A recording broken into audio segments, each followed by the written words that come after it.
بسم الله الرحمن الرحيم الحمد لله رب العالمين والعاقبة للمتقين والصلاة والسلام على سيد المرسلين وعلى آله وصحبه أجمعين أما بعد فأعوذ بالله من الشيطان الرجيم بسم الله الرحمن الرحيم إياك نعبد وإياك نستعين صدق الله مولانا العظيم وصدق رسوله النبي الأمين المكين الكريم ونحن على ذلك لمن الشاهدين والشاكرين والحمد لله رب العالمين ایک مرتبہ درود پاک پڑھیں اللہم صلی علی سیدنا مولانا محمد صلاۃ و سلام علیک یا رسول اللہ صلاۃ و سلام علیک نبی اللہ صلی اللہ تعالی علیہ وسلم۔ حضرات محترم، اللہ تبارک و تعالی جل مجدہ الکریم نے سورہ فاتحہ میں ارشاد فرمایا ہے کہ ایاک نعبد و ایاک نستعین، ایاک نعبد، ہم تیری ہی مدد چاہتے ہیں، تیری عبادت کرتے ہیں اور تجھی سے مدد چاہتے ہیں۔ ایاک نعبد سے مراد جو ہے یہاں پر اگر اس کی تفصیل دیکھی جائے تو بہت بڑی تفصیل ہے، لیکن تین چیزیں بتایا جا رہا ہوں۔ نعبد میں جو ہے وہ تین چیزیں ہیں، تین چیزیں ہیں، ایک عبد ہے، ایک معبود ہے اور ایک عبادت ہے۔ نعبد میں یہ تینوں چیزیں آ جاتی ہیں، عبد، معبود اور عبادت۔ عبد مطلب بندہ، یعنی میں اللہ کی عبادت کرتا ہوں تو میں عبد ہوا، اور معبود یعنی خدا کی عبادت کرتا ہوں تو میرا رب کائنات، اور جو نماز پڑھتے ہیں وہ ہم عبادت کرتے ہیں۔ تو یہ تینوں چیزیں ایاک نعبد میں آ گئیں۔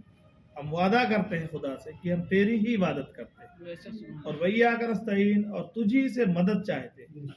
اہدنا الصراط المستقیم، اے اللہ ہمیں سیدھے راستے پر چلا، صراط الذین، اب صراط المستقیم سیدھے راستے پر چلا۔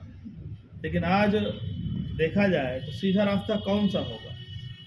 ہر آدمی دعویٰ کرتا ہے کہ میں سیدھے راستے پر ہوں، میں سیدھے راستے پر ہوں۔ تو اس طریقے سے جب پوچھا جاتا ہے کہ صراط الذین انعمت علیہم، کون سا سیدھا راستہ ہے؟ تو قرآن ہی فرماتا ہے کہ صراط الذین انعمت علیہم، وہ سیدھا راستہ ہے جن پر اللہ نے انعام نازل فرمایا۔ پھر اگر انعام خدا نے نازل فرمایا تو انعام یافتہ کوئی بھی دعویٰ کر سکتا ہے کہ میں انعام یافتہ راستہ ہوں، میں سیدھے راستے پر چل رہا ہوں، مجھ پر اللہ نے انعام نازل فرمایا۔ ہر شخص دعویٰ کرتا ہے کہ میں انعام یافتہ راستہ ہوں، میں صحیح راستے پر ہوں۔ ہر آدمی کہتا ہے کہ میں سیدھے راستے پر ہوں، میں سیدھے راستے پر ہوں۔ ہر آدمی دعویٰ بھی کرتا ہے، اپنی دلیلیں بھی پیش کرتا ہے، لیکن پھر قرآن سے پوچھ لیا جائے کہ کس راستے کی بات ہو رہی ہے؟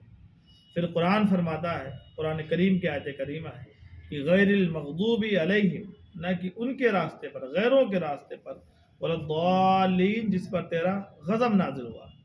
اب تو یہ تو ارشاد ہو گیا جس پر تیرا غضب نازل ہوا، اب سیدھا راستہ ہے کون؟ تو قرآن فرماتا ہے کہ اولئک الذین انعم اللہ، اللہ نے ان لوگوں پر انعام نازل فرمایا۔ کن لوگوں پر؟ من النبیین والصدیقین والشہداء والصالحین۔ تو اب یہ جو تین چار سے، من النبیین، نبیین کی جماعت پر، والصدیقین، صدیقین کی جماعت پر، والشہداء یعنی شہداء کرام، شہداء اسلام کی جماعت پر، والصالحین یعنی بزرگان دین کی جماعت پر۔ تو حق وہی راستہ ہے جو ان سبھی کے راستوں کو لے کر چلے، وہی حق راستہ ہے اور وہی سچا راستہ ہے اور وہی بہتر راستہ ہے اور وہی ایمان والوں کا راستہ ہے۔ یہ قرآن ہے، اس میں کسی کا کوئی دخل نہیں ہے، نہ کسی کا کوئی یہ ہے کہ میں فلاں حضرت نے کہا، اس میں کسی کی بات نہیں، قرآن کی بات۔ اچھا، ایک مسئلہ اور ہے جو امت مسلمہ میں بڑی تیزی سے مطلب کوئی شرک کہتا ہے، کوئی بدعت کہتا ہے۔ جب نماز میں یہ تکبیر ہوتی ہے یا جب اذان ہوتی ہے تو جب اشہد ان محمد رسول اللہ صلی اللہ علیہ وسلم جب کہا جاتا ہے تو یہ مسئلہ جو ہے آج ہمارے لوگوں کے بیچ جو ہے بڑی تیزی سے، بعض لوگوں نے معاذ اللہ کہا شرک کا مشابہت دیا کہ شرک ہوتا ہے۔ ایک سوچنے کی بات ہے۔ دنیاوی مثال میں دیتا ہوں آپ کو، پھر حوالے دو۔ دنیاوی مثال کیا ہے؟ شرک کیا ہے؟ کسی کو غیر خدا، کوئی غیر خدا ہو اور اس کو ماننا، جسے شرک اسے کہتے کسے؟ کسی چیز کو خدا مان کر اس کی عبادت کر لیتا، وہ شرک ہوا۔ لیکن سمجھ میں نہیں آتا اشہد ان محمد رسول اللہ پہ شرک کیسے ہو گیا؟ تو اس کی وضاحت ہوتی ہے، ہم یہ محبت کی دلیل ہے ہم اپنے بچوں سے پیار کرتے ہیں، اپنے بچوں کو بوسہ لیتے ہیں، تو اگر ہر آدمی جو شرک کی دلائل پیش کرتا ہے وہ بھی اپنے بچوں سے محبت کرتا ہے، پیشانی کو چوم لیتا ہے، ہاتھوں کو چوم لیتا ہے، استاذ کی پیشانی کو، ہاتھوں کو چومنا، ماں کے ہاتھوں کو چومنا، یہ سب محبت کی دلیل ہے، یہ شرک نہیں ہے، یہ محبت کی نشانی ہے۔ اور اسی نشانی میں ایک نشانی، اگر شرک آپ کہہ رہے ہیں تو سب سے بڑی بات میں آپ کو بتا دوں، یہ آدم علیہ السلام کی سنت ہے۔ اشہد ان محمد رسول اللہ، جب آدم علیہ السلام نے زمین پر اتارے گئے، اللہ کے بارگاہ میں دعا کرتے رہے کہ مولا اللہ میرے گناہوں کو بخش دے، مجھے معاف فرما دے، لیکن آپ کی دعا قبول نہیں ہوئی۔ آپ کو اس ذہن میں یہ بات آئی کہ میں نے ایک نام دیکھا تھا، اور وہ نام تھا اللہ کے رسول صلی اللہ علیہ وسلم، محمد رسول اللہ۔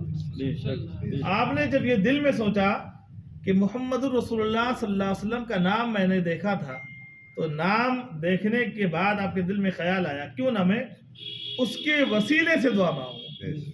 دو چیزیں ہو گئی، ایک تو یہ اشہد ان محمد رسول اللہ پہ چومنا، اور ایک وسیلے سے دعا مانگنا۔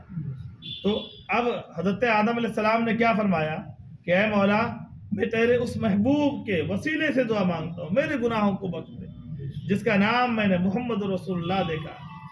اللہ رب العزت نے ان کے گناہوں کو بخش دیا، اور پھر آپ کی دعا قبول ہوئی، اور صبح کی سفیدی نمودار ہوئی، اور آدم علیہ السلام نے 2 رکعت نماز شکرانے طور پر پڑھی۔ وہ نماز آپ نماز فجر کے طور پر پڑھتے ہیں، وہ نماز آپ نماز فجر کی طور پر پڑھ رہے ہیں۔ تو یہ چیزیں آپ کو سوچنے چاہیے۔ اور جب آدم علیہ السلام کی دعا قبول ہو گئی تو آدم علیہ السلام نے کہا مولا میں اس کی زیارت کرنا چاہتا ہوں۔ کئی الگ واقعہ ہے، بعض لوگوں نے کہا کہ جب آپ کے جسم مبارک میں، آدم علیہ السلام کے جسم مبارک میں جب نور محمدی کو ڈالا گیا اور آپ کی سانس رکی، آپ کے جسم میں روح آ گئی، تو پھر آپ کو جب معلوم ہوا کہ میرے پیشانی میں نور محمدی ہے، آپ نے دیکھنے کی خواہش کی۔ اور بعض لوگوں نے فرمایا کہ جب آدم علیہ السلام کی دعا قبول ہوئی تب آدم علیہ السلام نے دیکھنے کی خواہش فرمایا۔ مطلب دونوں چیز میں مقصد یہ ہے کہ نبی کے نور کو دیکھنے کی خواہش کی آدم علیہ السلام۔ تو اللہ تبارک و تعالیٰ نے آدم علیہ السلام کے انگوٹھے میں نور محمدی کو دکھایا۔ آدم علیہ السلام نے جب نور محمدی کو دیکھا تو چوما اور آنکھوں سے لگا لیا، آنکھوں سے لگا لیا۔ تو یہ آدم علیہ السلام کی سنت ہے۔ دوسرا واقعہ، حضرت ابو بکر صدیق رضی اللہ تعالیٰ، حضور اکرم صلی اللہ علیہ وسلم کے زمانے میں اشہد ان محمد رسول اللہ پر چومنا، یہ حضرت ابو بکر صدیق رضی اللہ تعالیٰ عنہ کی بھی سنت ہے کہ آپ نے سب سے پہلے اشہد ان محمد رسول اللہ پہ چوما، اور اس کے بعد امام حسن رضی اللہ تعالیٰ عنہ کا قول بتائے تھے۔ حضرت امام حسن رضی اللہ تعالیٰ عنہ کا قول ہے کہ امام حسن، اب وہ زمانے کی بات ہے جب امت مسلمہ میں کوئی اختلاف ہی نہیں تھا، نماز رسول ہیں، آپ نے فرمایا ہے کہ اگر کوئی شخص اشہد ان محمد رسول اللہ پر اذان میں نام سنتا ہے اور سننے کے بعد اگر وہ چومتا ہے اور یہ پڑھتا ہے کہ مرحبا یا حبیبی قرۃ عینی محمد بن عبداللہ صلی اللہ علیہ وسلم، تو میں اس بات کا میں ضامن ہوں کہ وہ جب تک دنیا میں ہے کبھی وہ دنیا کے اندر آشوب چشم یا آنکھ کی کسی بھی بڑی بیماری میں ملحق نہیں ہوگا، اور جب تک وہ دنیا میں رہے گا وہ دنیا میں اس کی آنکھوں کی روشنی کبھی زائل نہیں ہوگی اگر اس چیز کو چومتا۔ تو یہ کیا ہے، اب یہاں پر اختلاف ہی نہیں، بات ہی ختم ہو گئی۔ لیکن جو لوگ یہ خیال کرتے ہیں، جو لوگ یہ قیاس کرتے ہیں، یا جو لوگ یہ دلیل دیتے ہیں، وہ ان کی دلیلیں غلط ہیں، ان کی باتیں غلط ہیں۔ یہ امت مسلمہ میں ایک فتنہ پھیلایا گیا ہے تاکہ لوگوں کے دلوں سے عشق رسول کم ہو جائے، اور عشق رسول کم کرنے کے لیے ایک یہودیوں کی سازش چلی ہے جس کو آج بہت سے مسلمان کی شکل میں ہم لوگوں کے بیچ وہ اپنا کام کر رہے ہیں۔ تو اس چیز کو آپ ذہن میں رکھیں، اور جب بھی آپ کے سامنے حضور اکرم صلی اللہ علیہ وسلم کا اسم مبارکہ آئے تو آپ اس کو چوم لینا، یہ آپ کی محبت کی نشانی ہے، آپ کی محبت کی دلیل ہے۔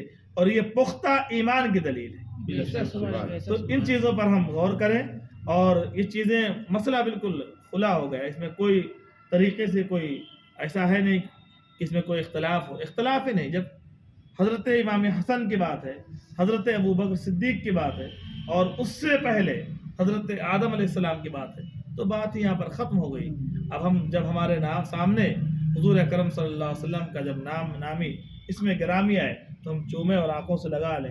اور دوسرا مسئلہ، جو ہم لوگ نماز پڑھتے ہیں تو بہت سے ہمارے احباب جو ہے وہ تکبیر ہونے سے پہلے کھڑے ہو جاتے ہیں، تو یہ ان کی کم علمی ہے، ان کو معلومات نہیں ہے۔ یہ جو ہم فقہ ہے، فقہ امام اعظم، یہ فقہ امام اعظم میں حکم ہے حی علی الصلاۃ پر کھڑا ہونا، اور حی علی الصلاۃ پہ کھڑا ہونا سنت ہے۔